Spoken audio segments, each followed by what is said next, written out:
Bismillahirrahmanirrahim. Kita lanjutkan pelajaran kita Kitab Ta'limul Muta'alim. Qala al-musannifu rahimahullahu wa nafa'ana bihi wa bi ulumihi fid dharaini amin. Masih kita membahas tentang bab memuliakan ilmu, memuliakan ahli ilmu atau guru, dan memuliakan memuliakan ahli ilmu dan memuliakan guru. Nah, itu yang kita bahas. Masih kita belum selesai membahas tentang itu. Malam ini kita lanjutkan, yaitu sabda Rasulullah sallallahu alaihi wasallam, man istakhaffa bi ustadzihi ibtalallahu bi thalathati asya'a nasiyama hafizahu wa kalla lisanuhu waftaqarra fi akhiri umrihi. Kata Rasulullah sallallahu alaihi wasallam, barang siapa yang menghinakan akan gurunya. Nah, jadi menghina gurunya itu ya. Barang siapa yang menghina gurunya, baik guru itu guru kita di sekolah, guru kita di mana saja, ya. Kata Rasulullah, barang siapa yang menghinakan gurunya atau menganggap remeh dengan gurunya, memandang remeh gurunya, maka akan membalakkan dengan 3 perkara. Maka akan terjadi pada seseorang itu 3 perkara. Apa yang 3 itu? Yang pertama, apabila dia menghinakan, meremehkan gurunya, yang pertama ilmu yang dihafalnya akan hilang. Nah, yang pertama ya. Makanya kalian kalau misalnya di sekolah ya, jangan kita remehkan, jangan kita hinakan guru kita. Nanti katanya di dalam kitab ini Rasulullah mengatakan, pertama akan hilang hafalannya. Sudah capek-capek ngapal ayat, sudah capek-capek ngapal hadis, ya dah?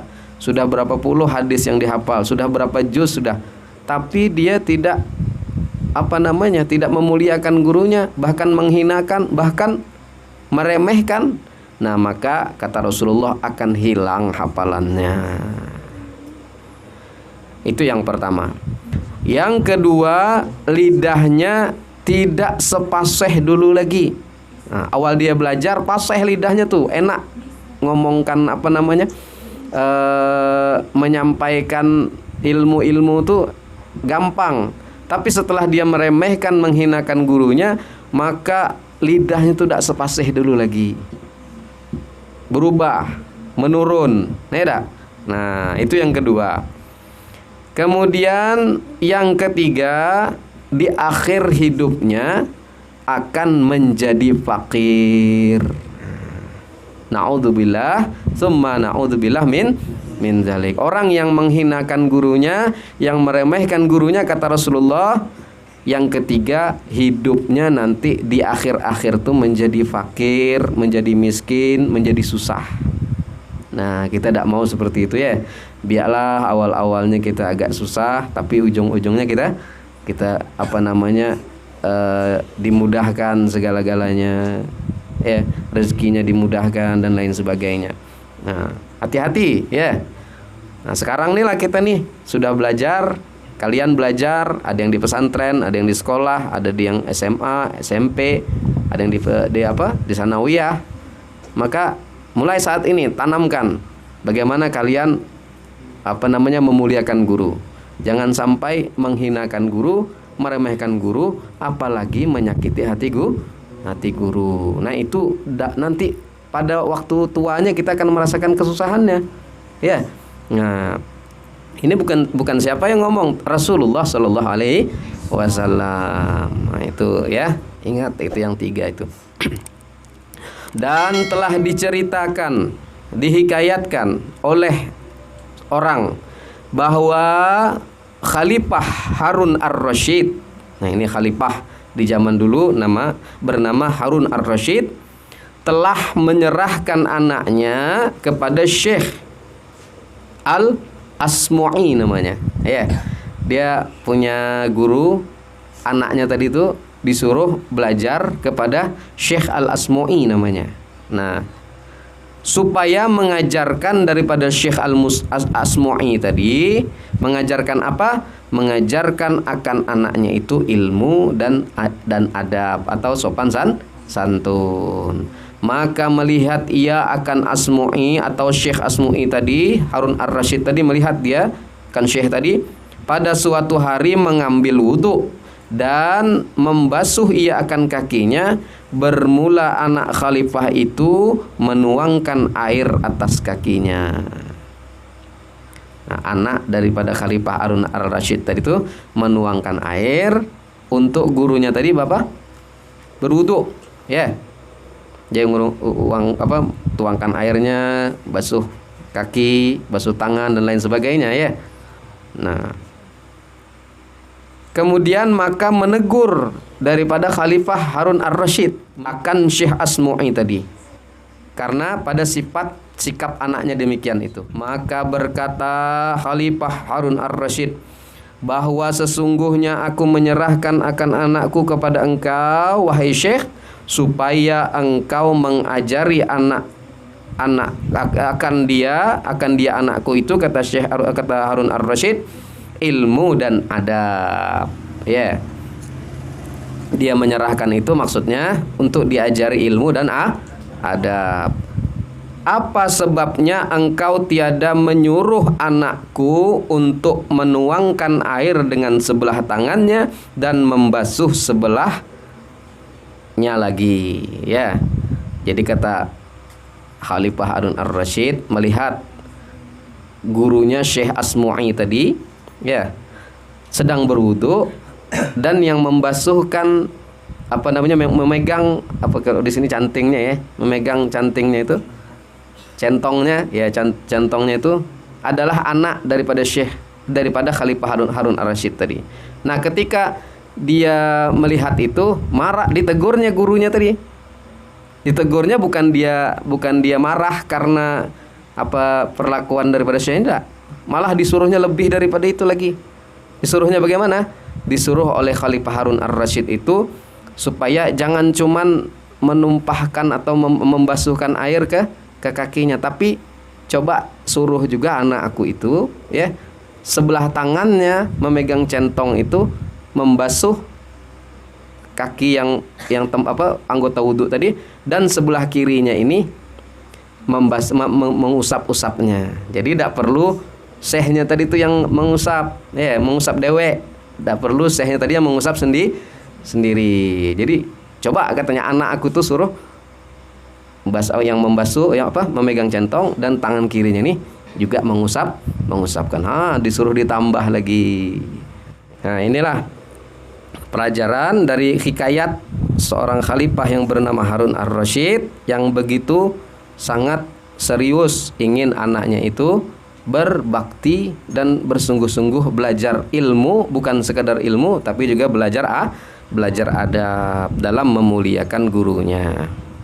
Dan setengah daripada memuliakan ilmu ialah memuliakan kitab. Nah, tadi memuliakan ahli ilmu yaitu guru, ya. Memuliakan guru atau ahli ilmu ini memuliakan ilmu dengan cara apa? Memuliakan kitab. Maka seyogianya bagi orang yang menuntut ilmu bahwa jangan mengambil ia akan kitab melainkan dengan toharoh atau bersuci. Nah, bagi yang suka pengajian, ya, kalau mau ambil kitab bersuci dulu kalau bisa, ya, bersuci dulu. Seyogianya itu artinya sebaiknya, seharusnya, dianjurkan kalau mau belajar bawa kitab itu ambil kitab dengan berwudu. Nah, begitu, ya. Diceritakan daripada Syekh Al-Imam Syamsul A'immatul Halwani bahwasanya berkata ia, bahwa sesungguhnya mendapat aku akan ilmu dengan memuliakan kitab. Nah, Di antara cara kita mendapatkan ilmu yang barokah, ilmu yang manfaat itu adalah dengan cara kita memuliakan kitab atau buku-buku kalian juga. Ya, yang di sekolah itu dimuliakan, jangan sembarangan maksudnya. Karena di situ ada ilmu. Dimuliakan itu berarti diurus baik-baik, Nah, di tempatnya, di tempat yang bagus, begitu. Itu cara memuliakan ilmu juga, ya. Maka bahwasanya aku tiada mengambil akan kitab melainkan dengan suci dan dengan sudah berwudu ketika dia mengambil kitab, dan bahwasanya Syekh Sarkhasi adalah ia sakit perut. Nah, ada nama seorang ulama namanya Syekh As-Sarkhasi, ya, As-Sarkhasi namanya. Dia ini pernah satu ketika lagi sakit perut, sedang mutalaah kitab, ya. Nah, dia sedang mengulang-ulang kitab Syekh tadi, ya, mengulang-ulang kitab mutalaah namanya, mengulang-ulangi pelajaran. Pada suatu malam itu, maka mengambil ia akan wudhu pada malam itu sebanyak 17 kali. Kenapa sebanyak 17 kali dia berwudu? Karena waktu itu lagi sakit perut, bolak-balik WC. Kalau sekarang diare gitu ya, bolak-balik WC, sakit perut, sebentar sakit perut. Nah, 17 kali dia bolak-balik WC itu 17 kali dia berwudu. Nah, saking menghormati kitab tadi, tidak mau dia kalau megang kitab itu tanpa berwudu. Nah, ini diceritakan, ya, seorang ulama. Karena bahwasanya tiada ia mengulang akan belajarnya melainkan dengan toharoh atau bersuci. Karena bahwasanya ilmu itu adalah nur. Al ilmu nurun. Ilmu itu adalah cahaya. Dan wudu itu juga adalah cahaya. Maka bertambahlah nur atau cahaya ilmu itu dengan dia karena berwudu. Nah, ini perlu ya, kita sebelum belajar wudu. Sebelum pengajian kalau bisa usahakan berwudu juga. Sebelum datang ke majelis taklim, mau pengajian di manakah? Ya, mau di masjid, apalagi di masjid, ya. Di mana tempatnya usahakan datang itu berwudu. Nah, jadi kalau batal misalnya di masjid, wudu lagi. Wudu. Jadi jangan sampai batal wudhu kita. Usahakan demikian, ya. Bagaimana kalau perempuan yang haid? Boleh tidak apa-apa berwudhu, ya. Silahkan berwudhu, tidak apa-apa. Wanita haid tidak mengapa, ya. Yang tidak boleh megang Al-Quran, kemudian membacanya. Ada khilaf ulama, ada perbedaan pendapat ulama. Tapi kalau masalah wudhu tidak apa-apa, ketika haid boleh berwudhu.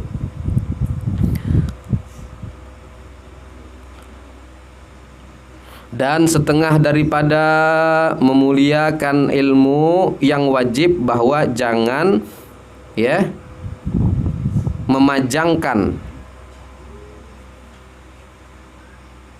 jangan memanjangkan. Apa tuh memanjangkan kaki itu apa namanya? Menjulurkan kaki misalnya, ya. Kaki itu kita julurkan begitu, ya. Itu maksudnya. Kepada kitab. Nah, misalnya kitab ada di situ, kita menjulurkan kaki. Nah, itu tidak boleh, ya. Menjulurkan kaki kita julurkan, di situ ada kitab, tidak boleh itu. Nah, itu salah satu adab kepada ilmu. Dan diletakkan kitab itu ada aturannya. Nah, ada aturan meletakkan kitab. Ya, kalau kitab-kitab agama, ilmu agama itu ada aturannya. Yang mana yang di atas, yang mana yang di bawah, ya. Nah, ini di sini disebutkan kitab tafsir, tafsir Al-Qur'an, banyak tafsir Al-Qur'an, ada tafsir Al-Jalalain, tafsir Ibnu Katsir, ada tafsir At-Tabari, banyak tafsir itu. Kalau dia kitab tafsir, maka letakkan di atas. Nah, di atas sekali, yang nomor 1 gitu. Kalau yang di pondok pesantren biasanya tuh pasti ada, ya. Karena pondok pesantren ada punya kitab tafsir. Dan kemudian sesudah itu baru kitab-kitab yang lain. Nah, apalagi misalnya kitab tafsir, kemudian di bawahnya kitab hadis Sahih Bukhari kah, atau Sahih Muslim kah, atau Riyadhus Shalihin kah, atau Arba'in Nawawi kah, dan kitab hadis-hadis yang lainnya letakkan di nomor 2. Nah, itu caranya.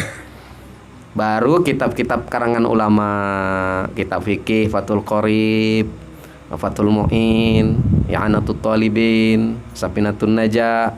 Kemudian di bawahnya ya kitab-kitab yang lain yang karangan ulama baru letakkan di bawah. Nah, jangan sembarangan letakkannya, hadis di atas sekali, kitab Fathul Qoribnya di atas sekali, tafsirnya paling bawah. Nah, itu tidak sesuai aturan atau susunannya.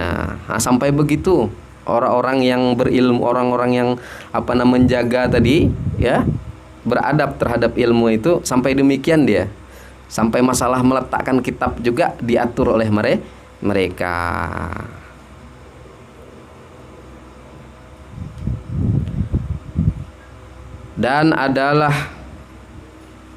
Dan lebih-lebih lagi kitab suci Al-Quran. Nah, kalau ada Al-Quran, maka di atas lagi Al-Quran, kitab tafsir, baru hadis gitu.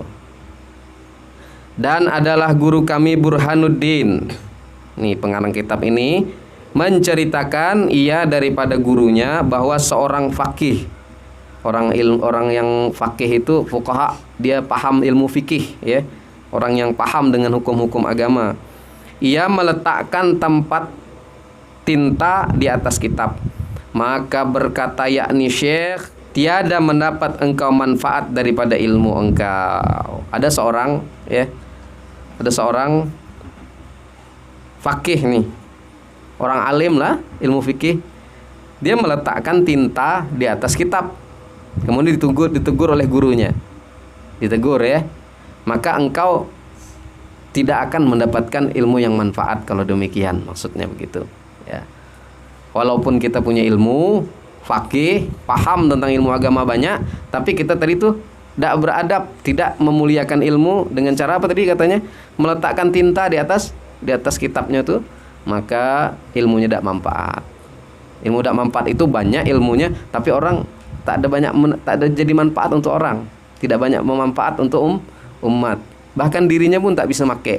Nah, begitu.